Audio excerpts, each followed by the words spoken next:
a couple of quick things. I don't know, well, I know what it is. There's a lot of sad fucking people, excuse my French, but there's a lot of sad people out there that can't bear anybody else to have anything or do anything.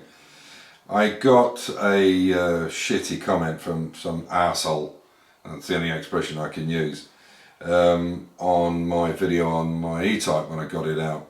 And Emile Fouquet, it's probably not his real name, I doubt it's his real name, he doesn't have anything on his channel, as usual, like most of these trolls.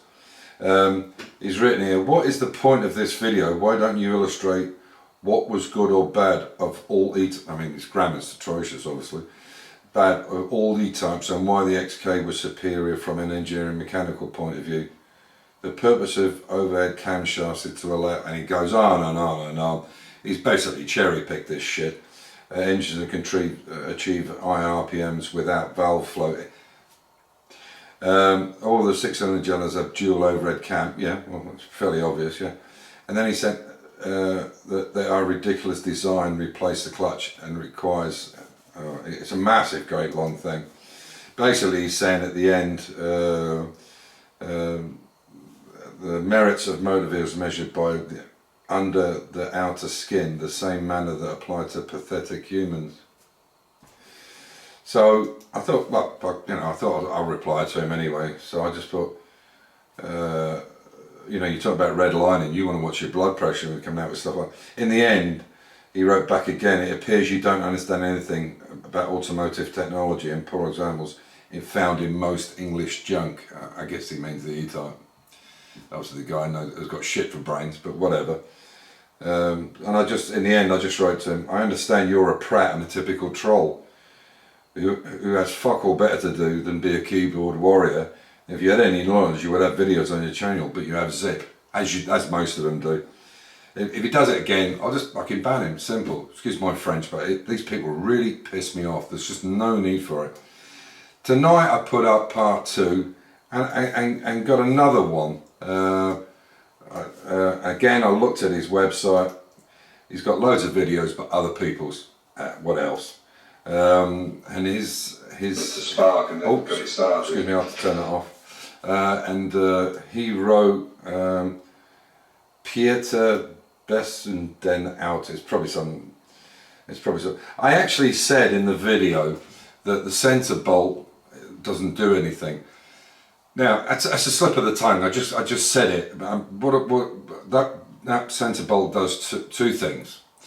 It holds the leaves together, and it centres it onto the axle. Where the axle casing is welded on, it centres it on that. But he was banging on about, no, it does this, and have you ever had a back end fall away? Well, if you're driving a car and the back end falls away, you haven't checked it. But this is why leaf springs have, on the hangers, just before the hangers, the leaf spring will have collars around them. That's why they're there, to stop the whole thing.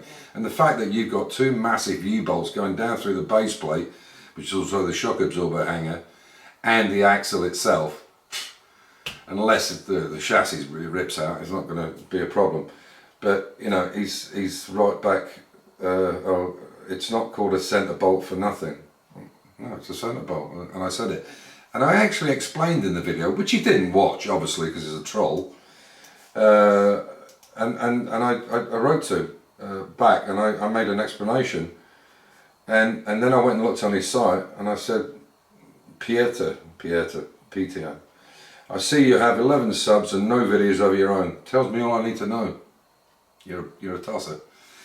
Anyway, I'm not going to give these people airtime. So I hope you'll join us on with this. So we're getting up for part 3.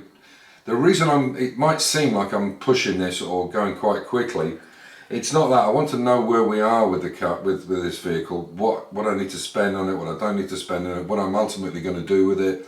Whether it goes on the road, doesn't go on the road, whatever. And I need to make some plans because my Jaguar XK150 should be back by the end of the month, and then all the other stuff will go out the window. This will completely stop until I don't have any parts or things left for the XK. But the Jaguar will take full on because we can now start putting it back together. Hopefully the paint job is spot on and everything's good.